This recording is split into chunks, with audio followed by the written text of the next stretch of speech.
And then are you going to end us? How does that go? Yeah, I'll look for an out around 10 minutes in. Okay. And then what I like to do also is afterwards have a conversation about like how you got into improv. Okay, excellent. I don't really I don't really like to kind of deconstruct the scene. Okay, good. I mean, there might be something that comes up that's fun to talk about, but I'm not like, okay, so when you got the suggestion, what did you think? It's none of that. It's more like, oh hey, you talked about Catholic Church. Were you Catholic or? So it's really more like that. Okay. And then however you want to play it, like we've done, a lot of these are just mono scenes. But if you want to jump around and go to different locations, whatever, I'm cool with that too. Okay, very cool. We have we have 88 different suggestions. So pick a number 1 to 88. 1 to 88. I pick 86. Oh, all right, 86. Here we go. Da, da.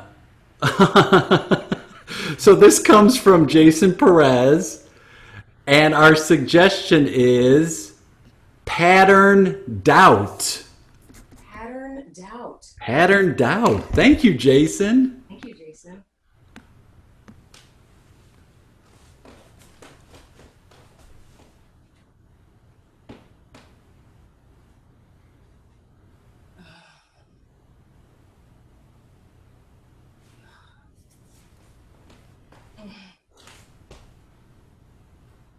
Can you thank you. I mean, it looks good. I, it's How's not the that? point. How's The that? point isn't if it looks good or not. This is okay. Is this a Windsor knot or whatever? Is it the Yeah. Hey, I tied it in a Windsor. Is that what you wanted or not wanted? I didn't get a sense if you wanted the Windsor knot or not. I just went. I couldn't tell. I don't even. This is important, and you're important, and I wanna represent you right, and I want to represent us right, and it looks good. It looks good. Oh, it looks. You represent us right all the time. You represent us right all the time. Wow, I mean, we're both so nervous, and it's like, in 5 years, is this going to even matter? But the 5 years from now isn't the point. It's Yeah. the 2 weeks from now. It's when we're lying in bed. When we're discussing over coffee and the paper comes or whatever. However, we get the news now. Hey, Oh, just because we're getting married doesn't mean that we're entering some brand new. It's just a thing, and if you don't want to get married, we don't have to get married. oh, Do you not? I mean, I love I you. don't. I love you too. I I just you said the thing. You said the words that I didn't want to hear. You said it's just a thing. This is big. It's big But for our families. It's big for you. It's big for us. Like we're the only couple. We're the only ones, right? you're right. You're right. And I said it honestly. I said it because I thought you would feel better. But you're right. It's not just a thing. I mean, there's no going back, and I love that. I don't like. This is it for me. You're it for me. Okay. Okay. It's a continuation of what we've had so far. Okay. Okay. As long as nothing changes. Okay. As long as nothing changes. I It's I feel like things are going to change as soon as we get married. As soon as this happens, it's going to be in the paper. Our little town is going to blow up. Everyone's going to. I mean, they already They know, already are. They already have blown up. Yeah. right? That's Both these characters are they are in a gazebo outside, and it's a really hot day. Both of them are sweating, just dripping sweat. Their neckties, both bow ties, are matching. Both costumes or tuxedos are absolutely matching, but they are hot. There's 350 people that are 100 yards away, and they're sitting all in folding chairs, and they're waiting for the ceremony to start. The organist has been vamping for a little bit now, for about 5 minutes. I guess that's what I was trying to say is when I said it's just a thing, I was trying to say that it's not going to change who we are. It's not going to change. Rick can't see me. Tell him that it's not going to change. It's not. Do you remember the one time, the first time that we met? Remember we met at Rick's gay bar? Do you remember that? And it was like spectacular. The lights were going and the fog machine was rising. And you walked in, I walked in at the same time, like we were both floating on clouds. Yeah. And I remember I was like, no, no, no, how are you? And you couldn't hear me because the music? Like, no, I don't need a ride. Thank you. No, I'm saying, how are you doing? Yes. I don't need a ride. No, I just got here. I can't hear you because of the music. I'm just trying to say, how are you? This music is so amazing. The DJ, I know he's my friend. You know him? The DJ's my friend, Rick. Rick's my friend. I work with Rick. You what? I work with Rick. I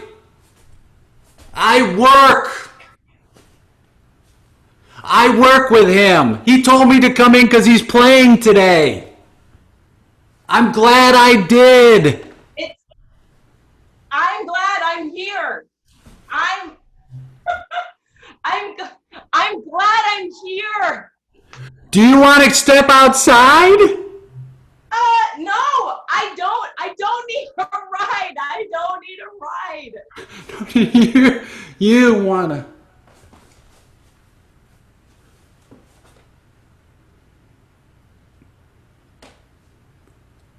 I'm happy we did that. Yeah. Yeah, me too. I was I was nervous. No, did you see the paper? Yeah. You? Yeah. It's good. It felt good. It felt good. It looks. They didn't do anything too crazy. There were no rainbow flags. You know. No. They didn't put us in color. No. Which is, I mean, I don't know. It was classic. Like us, it was classic. I had the same. Classic? Is that what you said? Like us? We're like us, it was classic? Yeah, I think we're very classic. I think we're timeless. You're like Barry Manilow is Barry, like you're like that. You're like that type of classic. Thank you. And you're like Dolly Parton. Multi-talented. Thank you. You can do anything. Yeah. I've always felt that way. You can do anything. Jake, Yeah. I wanted to say that I love you, and my vows were. I mean, I felt like we connected in a way that we don't usually connect, like right there in front of everyone. Well, I felt really vulnerable, but I felt vulnerable because you were there. And I think when you're that vulnerable, you're that connected.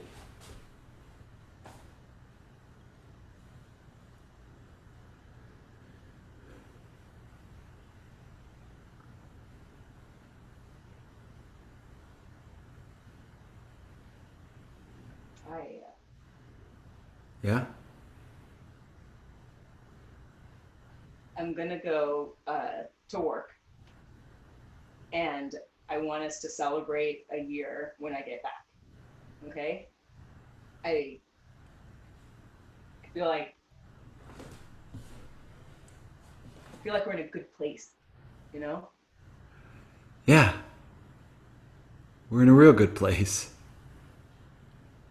Sometimes I pinch myself. Like I literally pinch myself because I think how lucky are we?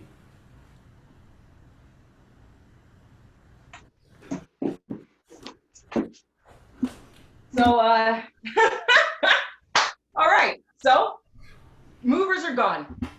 They're Yeah. gone. House is empty. 3 boxes left. They'll fit in the car. It's gone. So, I mean, how lucky? How lucky are we? Like, I don't understand how we went from that house to this is not what I thought. This is not what I thought. I mean, can we really have predicted this though? No, I'm losing our house, downgrading, moving, Downsizing?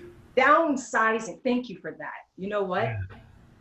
Thank you for that. It's not, we're not downgrading. We're You're not right. downgrading. You're right. No matter where we are, no matter where we go, that's home. The kids are gone. We don't need the home. This look isn't for that. This look is for no matter where we are, that's home. That's what this look is. Come on. I love that look. I know. I love.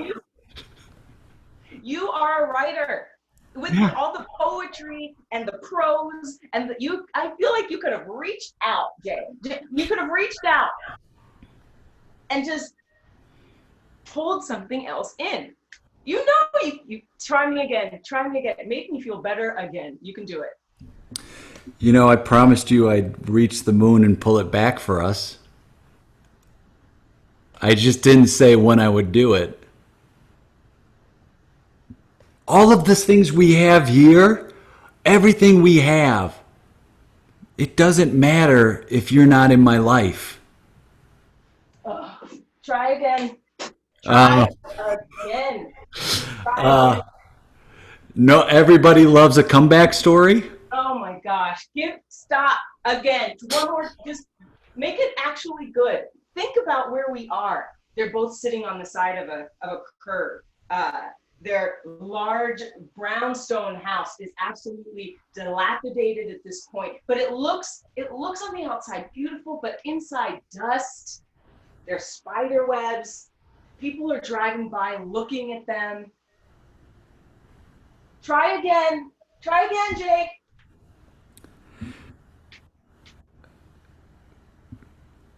Give me your hand.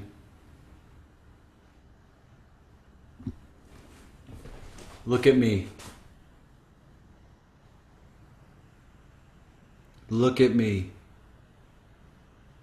Give me your other hand.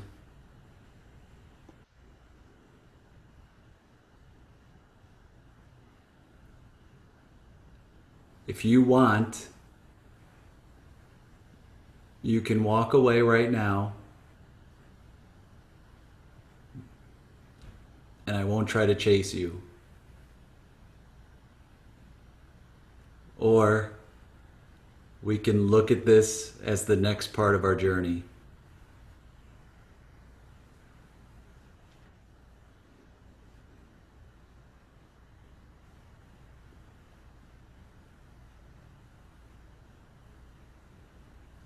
Call the Uber. Scene! Of course you're going to say yes. You must. One must. We've been married a long time. Oh my God, I loved it. I loved going through that whole span of that relationship. Me too. Me too. Yes, it's a beautiful thing. Like love is a big thing. Like let's love right now. So let me ask you this. Why do you think it's hard for people when they get into improv to not have that be a default? Not have that be the thing of like, yes, love, love, love, positive choices. Why do you think it gets hard for people? Oh, I you know this. Right when we are on stage at all, right? We've already made a million choices. We've already said yes to a million things. We've said yes, and we've taken a lot of risks, right? We've taken risks to get in the car. We've taken risks to get backstage. We've taken risks to come on stage. We've taken a whole bunch of risks. And then in the moment that you are asked or presented with an offer, suddenly it is easier not to take the risk, right? It's easier, I think, saying no, let's go somewhere else, or fighting or combating someone. Yeah. It's almost easier because you've already done it so many times as far as like the risk taking, and now you're here. All you have to do is say anything, and your brain is like, just say no. We're done taking risks. We're done. Finished. Right? So yeah, there's definitely a moment where if we can, as improvisers, if we can say, keep saying yes, keep saying, yeah, yes, I love you, as a person and as a character. Yes, yes. Back, right?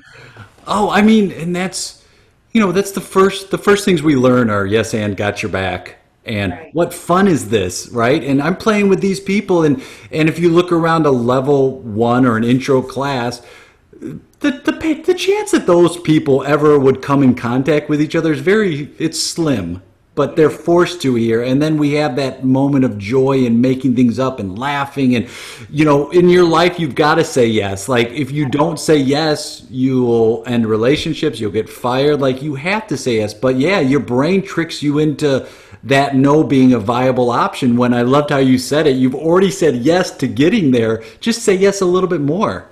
A little bit. Yeah, that's a lot of risk. We are trained to say yes in the very beginning, but as we move forward, we play with that. We play with Yeah. it. And sometimes it's, depending on how you're feeling that day, it's easy to say no, but say yes instead.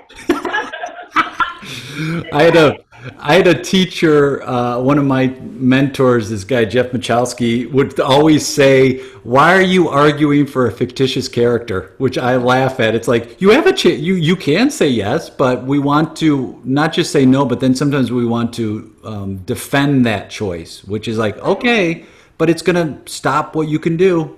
Yeah, and I like to talk about, there's you, right? And then there's the character that you're playing. And if you can sort of navigate the space, like if it's me and the character, if I can navigate the space, the closer I can come to being that character instead of presenting it in front of me, the less I'm going to argue with it, right? That thing that you're describing, it's like your person is like, no, don't do that. You'll embarrass us. Try not to do it. Try it. Try something else. Like, you're having this argument, and then your character can't decide, or it just says no to appease me. Right. Like what you're saying is absolutely, you're talking about bringing the character closer to actually you, and then making those two people or entities be on the same page in a positive manner. Like, let's not argue. Let's just go with who we are right now. Yeah. Yeah. Oh, I love that. I love that analogy too. And like, I guess we're putting ourselves out there and being vulnerable, and we don't want to look foolish, right? And so we want to have that safety. And if we can say no to a situation, we think we're safer because we don't put ourselves out there. But yeah, if you can bridge that gap and go, it's okay, and combining with, you know what? I'm going to be okay as a person. This is not a reflection on me at all. This is not a reflection on if I'm good or not good. This is just make believe. And on top of that, you're also representing your audience, right? Your audience, like, you're embodying their feelings. And sometimes it's so interesting. I've seen scenes where that what we did at the end, like, you have a choice. You can either basically choose love or not. And the audience usually, depending on the characters that you've been playing, the audience wants love, right? And I've seen characters like, I'm going to walk away. And you can hear and feel the audience like, oh, because they feel like you said no to them. Yes. I mean, that's so true. It's like they want to see the closure. They want to see the agreement. They want to see, like, we could do all the things we did in that scene if at the end we did what we did, which is came together. Like, you had to call and you were not going to leave that guy. You're like, because also we had set up that pattern that's the reality of that situation. And it's, I reference the Honeymooners in class where I go, it's the sitcom from I guess the 50s. I think it's the 50s, and like it's the husband is like this loudmouth blowhard who has these schemes, and then the wife is a higher status character. At the end, he always apologizes, and then he goes, "Baby, you're the greatest," because we've got to see that love, and we've got to see him lose. And he also said, "I never wanted to cut the integrity of what I'd written with a joke at the end." So that allowed him to act the way he did because he was going to apologize. And the audience, I mean, I've seen so many times where characters come together, the audience claps. And I think you're right. I think we owe it to the audience. I've never seen a scene with two people who they like, you left, and the audience goes, "Brilliant. Yeah. Thank God you left." Get out of here. Get out. Yeah. So you feel, don't you feel the air suck out of you feel the room, just the air. Yeah. It's deflating. Mm-hmm. And the audience goes, "Well, why didn't you, why?" And they don't even know, right? Yeah. Yeah. Like, it's an internal, it's deep rooted within us. They don't even know why they're sad. They are. But they're sad. And you've given this sadness. Why? And it's, your choices are valid. Yes. That's a valid choice. But we need to realize that we're carrying, if I can even carry that analogy, we're carrying ourselves, we're carrying our characters, and we're also representing our audience, right? We're carrying them through this journey with us. So when you make choices, or you're in love, or you're falling out of love, or whatever, the audience, it's not a peer, it's a gut thing that they're feeling. They're like, "Oh yeah, well, Shannon's sad. I'm sad." Like, they don't even know. Oh, yes. Oh, Jay's happy. Oh, I'm happy. I mean, we're all happy. Like and so when you let them down in a way, or when you make a choice that's like interesting, whatever choice you make, you just have to realize that the audience is feeling your choice. So if you decide to leave, that's fine. It's your great choice. Just also know now your audience is like, "Oh, we left." Right? Like, we left. Yeah. So, and think about it. You're also sending them out back into the world. Oh no. With that feeling, right, where you're like, "Oh, love never wins." Like, you're sending them, and it's like, no, we promise them to, like, and whether we want to accept it or not, we promise them a good time. We promise them entertainment. A lot of times we promise them laughs, whether we say it or not. It's inherent to it. But if nothing else, we promise to take care of them. It's like, you sit back, let us, we're not going to let you lead us. We'll lead you, but we'll take care of you. And when you don't do that, it's like they didn't see the closure. They didn't see and they'll say to you, like, "Well, why did you walk away at the end? Why didn't you come together?" Because they're feeling it. Like, why didn't we? We see that enough, right? We experience it enough, right? Yeah. We experience it a lot. We experience the loss, or we experience the walking away. And sometimes it's appropriate, right, on stage, to give the audience a sense, if it's earned. But I'm telling you, like, that's hard to earn in 10 minutes. Right? Like, walking away, that's hard to earn. Like, that's my challenge to the next person on this show. I challenge you to invest that hard, that you can walk away from something. Like, that's hard. Because we want to take care of them, and we do that. We do that by leading them on a journey that is sometimes expected or wanted, right? Yeah. I expect that you guys will stay together forever. Yeah. Give that to you. I heard this once, and I kind of adopt it, which is like, "I don't want to see any last day of relationship scenes." And I'm like, last day, right. So true. And like you said it, we see enough, especially current situations.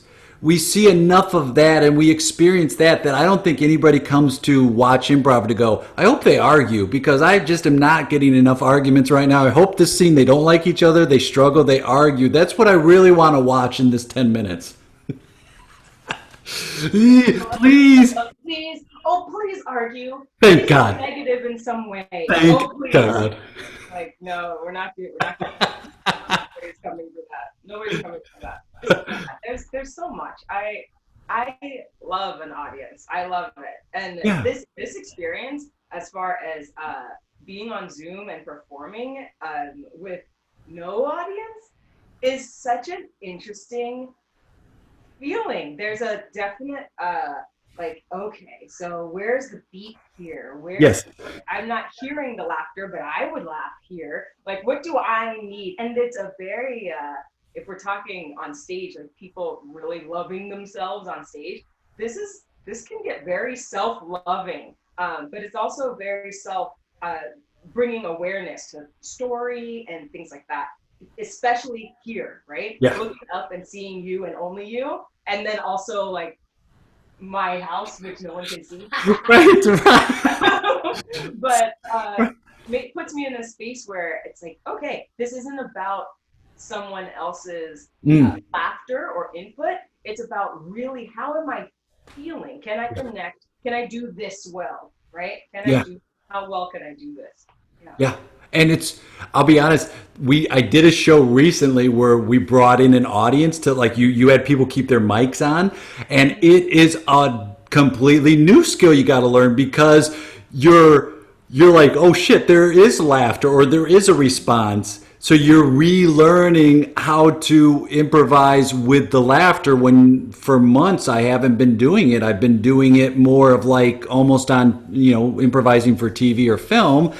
And now you add the element of hearing people laugh, and you're like, and there's a slight lag, there's a slight Yeah, I delay. was about So to ask you, is you're like, you drop a joke, you're like, yeah, and that's why it's a banana. And then you move on, and then people are like, ha ha ha ha ha. Like, what are they? How was that for you? it was a big learning curve, and it was because we also did a combination of short form games and scenes. And so with short form games, like a pun, like a 185 walk into a bar thing, you kind of know, because you're aiming towards that punchline. But also there are times where they're laughing just in the setup, Right. and you can't see them, so you're not sure. And then there are times where you're like, and this happens on stage too, where you go, this is gonna kill, and you Right. say it and nothing. Right. And then there are times where they're laughing because they're also catching up to what you said. Mhm. And then if somebody hears someone laugh, then they might start laughing. So you're kind of like, it's a little start stoppy, but it's like anything. The more you're going to do it, the more you're like, okay, cool. I get more of a sense of what's happening. Yeah, it sounds like there's a sense of what's happening. There's the reps, and then there's a very hard trust in yourself that you have to develop, right? And like immense trust, like I have this. Forget everything else. Like I got it.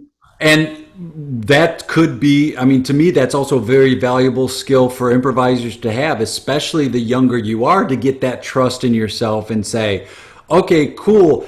If they're not reacting, I'm going to keep moving on. I know what I did is not worthy, but I know what I did, and I'm proud of what I did, and we're just going to keep moving forward, rather than either, oh, I didn't get the laugh, or I'm not sure. Like, you have to just keep going forward and go, there's going to be a lag. There's going to be times where you step on a laugh, and then it's a matter of pause. It's like in a show where you get caught off guard by a laugh in front of an audience. You have to, like, okay, I got to pause there for a second and then kind of come up over the laugh. So it's a new way to perform. It's definitely a learning curve.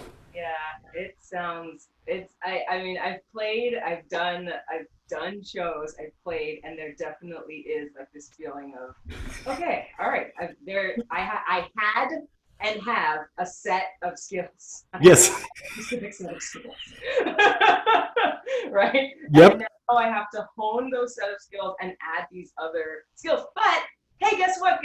We're improvisers. Ayo. So that's, if nothing else, like this is where we should be shining, And I think so. And I think we have, to me, the luxury of, this is all new. So we're going to step on toes. We're going to step on laughs, like all that stuff. It's the early stages of it. So people are more forgiving, and we're all trying to figure out. So if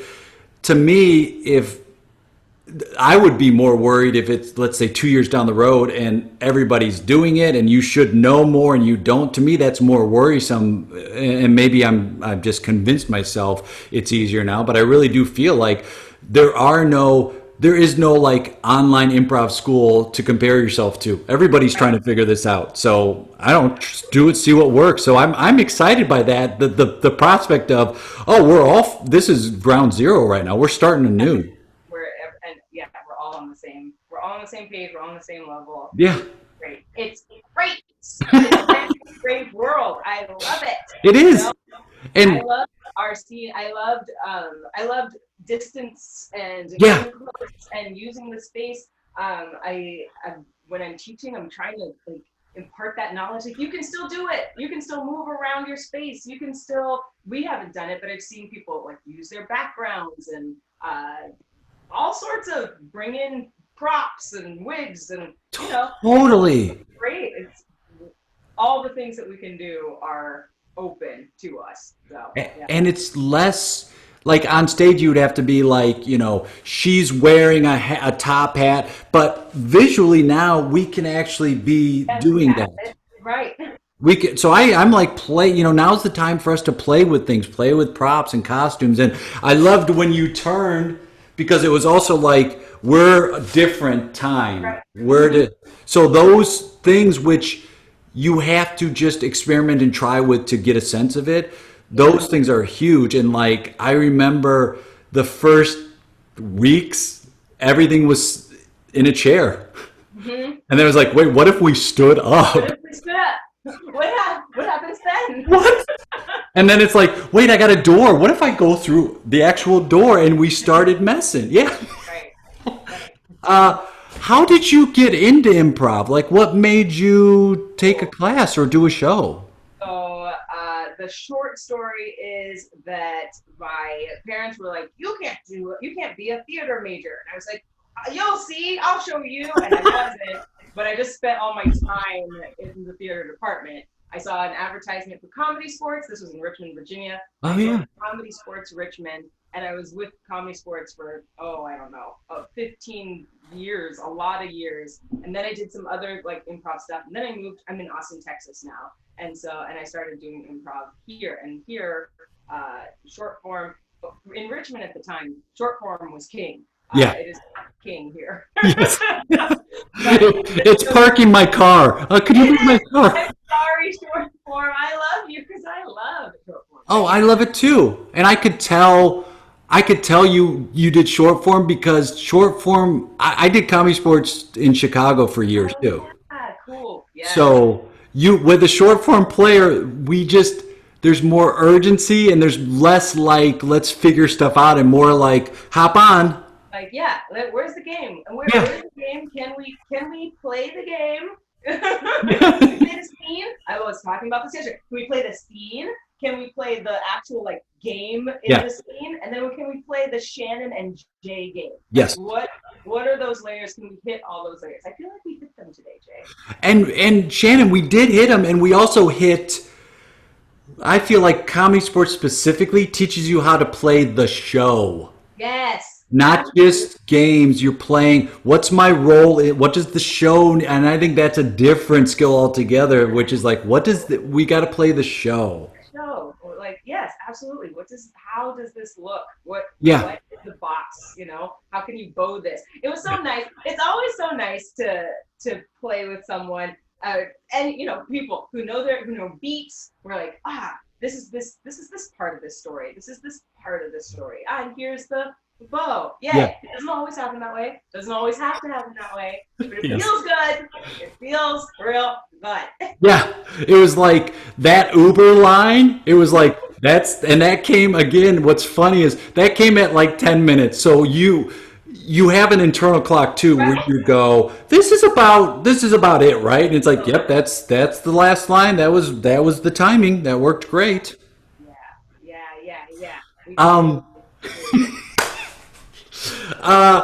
Where can people find you? Like, because you're an in-demand, not just performer, but teacher and coach. Like, if they want to follow what you're doing, or contact you for classes or things like that, like, what's the best way they can do it? So you can contact me through my website, which is shannonstott.com. My name is correct right there. So just shannonstott.com. And then if you want to follow me on Instagram, I'm at Shannon Stott Improv. I'm on YouTube, Shannon Stott Improv. And all of that content is improv. If you're trying to support me, you can find me on Patreon. That helps as well, because produce content for YouTube and Instagram. And it's the same thing, Shannon Stott Improv. Just look up Shannon Stott Improv. You'll think there's so many things should pop up for you. But yeah, I finally found my niche, as far as Instagram goes. It's like, yeah, man, I love improv. There is no reason for me to be posing at an ice cream store for just because it's good ice cream. I love ice cream. But really, we're talking about, how does the scene remind you of ice cream? Like, I'm really trying to focus on improv. So if you're looking for more content like that, those are all the places to do it. I mean, it's just so great because you have that enthusiasm, which I do as well, which is like, I fucking love improv, and I love seeing what it can do for people, and not just like on the stage, but in life. Yeah, on and off the stage. Shannon Stott, on and off the stage. That's my company. Look me up. Really? Yeah, that's it. Perfect. Improv on and off the stage, because it's true. It's like we learn so much. It's not just about, we were just talking about saying yes, right? Yeah. That's like a tenet of improv. Great. But it's also a life lesson. Like, how do we be more positive? How do we go through the world accepting and taking calculated risks, or little risks that help, So, and that's so do you also do like facilitation in business and corporate? Yes. Which is huge. Because we have to learn to communicate, right? Yeah. We have to learn to communicate. Improv teaches us communication. Improv also teaches us how to practice on stage. We get this feeling, we get the ability to practice what it's like to be open, to practice what it's like to be vulnerable, to practice what it's like to listen to another person's point of view. Like, we get the reps on the improv stage. And then we can take those reps and put them right in our business, company, lives, homes, relationships. We can use all of those tools. You and I could talk about improv and its benefits for 1,000 years. Well, Shannon, guess what? I do an improv podcast, and I want you to come on and be one of the guests, and I'd love to talk more about this. You heard it here first, folks. Oh, you can find me on all those things listed and on Jay's podcast. Well, I've heard your name so much, and I've heard people talk about you. And then when I posted that I was going to do this, I got so many messages that are like, A, I'm really excited for you. B, you are in for a treat. And like, it is so wonderful to find someone who shares that same mentality of what improv can do. And hopping in and playing with scene with you was like so great and easy, because I knew no matter what, you were going to go wherever we were going to go. So thank you. It was a blast. I loved it. Thank you so much for having me today. You're welcome. I can't wait to play with you again, whether another virtual or in person. Do it. It'll happen both ways. Both ways. Yeah. You're the best, Shannon. Thank you. Thank you. I'll see you later.